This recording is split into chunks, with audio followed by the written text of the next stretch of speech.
Hey there guys, welcome back to another video. So today we'll be looking at the latest 65W power bank and Omnia power bank from Aukey. A big thanks to Aukey for sending me a review sample.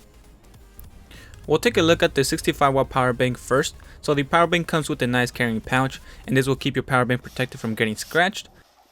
The pouch has a separate place to put your charging cable in, and it comes with a short USB-A to USB-C cable for charging.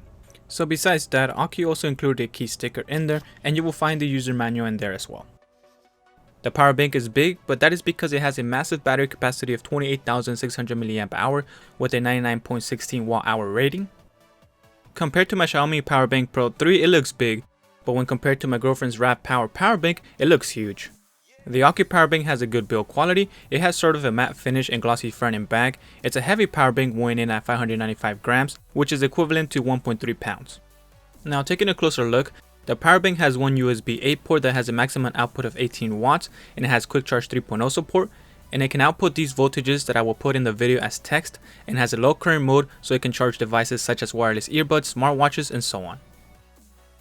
From the two USB-C ports, the middle one can only be used for charging other devices. It can output a maximum of 18 watts as well, with the following voltages. The last USB-C port is the one that can charge other devices and be used to charge the power bank, and it's also the only port that can output 65 watts of power. It does it at 20 volts to 3.25 amps. It also outputs 5 volts to 3 amps, 9 volts to 3 amps, 12 volts to 3 amps, and 15 volts to 3 amps. The power bank has a max power output of 65 watts, meaning that if you use all three ports at the same time, the combined output power will be 65 watts. If you want to charge a laptop that requires 60 watts of power, you will need to use the USB-C alone without charging any other devices with the power bank. I used my voltage meter with both a 2019 MacBook Pro and my Surface Pro 7, and the power bank output roughly 55 watts on both.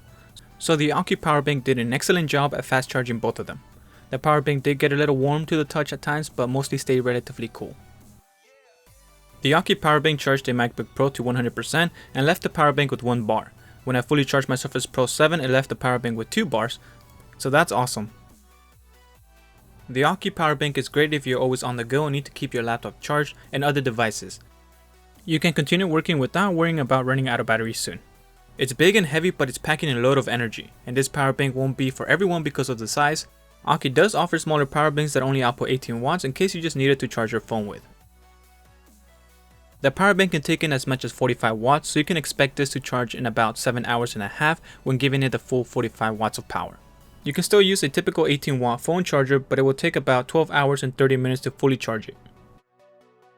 Speaking of charging the power bank, if you don't have a charging brick that can output 45 watts, for fast charging the power bank, Aukey has a new compact PD charger. It's from their new Omnia line, and this can output 65 watts of power. They also sent me 2 of their USB-C cables that have a 90-degree angle at the tips. This is supposed to make the ends more durable. Note that this cable won't fit with most bulky cases. I happen to have one and it didn't fit. So now taking a closer look at the Omnia charger, it's super compact, and this might just be the world's smallest 65 watt charger that has 2 ports. The charger has foldable prongs, so it stays compact when not in use. I've been using Aukey's 63 watt charger way before they reached out to me, which you can see me feature in a couple of my videos, and this one has been my to-go charger and it hasn't failed me since. Compared to the 63 watt charger, the Omnia charger has more texture, but I prefer the smooth finish on the 63 watt one. The Omnia charger can deliver 12 watts through the USB-A port and 65 watts through the USB-C port. If you use both ports at the same time, it will give you a maximum output of 45 watts through the USB-C port and 12 watts through the USB-A port, outputting a total of 57 watts. The USB-C port will automatically detect your phone and output the appropriate voltage or whatever device you connect to it. The Omnia charger lights up white, and I kinda like the green light from my old charger, but I guess this helps you differentiate them. Here's the Omnia charger next to a MacBook Pro charger, so if you're planning on ditching out your Apple charger for something smaller, then you will definitely want to pick this one up. The Omnia 65 watt charger is so impressively compact that in fact my girlfriend offered to test it out for me, and I know I won't be getting that back, but that's okay. I will go ahead and buy the one with 2 USB-C ports since I hardly use the USB-A port now. Alright, so I'll leave it at that, and I will leave all the links to the products I mentioned in the description. Thank you all for watching. Leave a like if you found the video helpful, subscribe for more tech related videos, and I will talk to you on the next one. Invincible.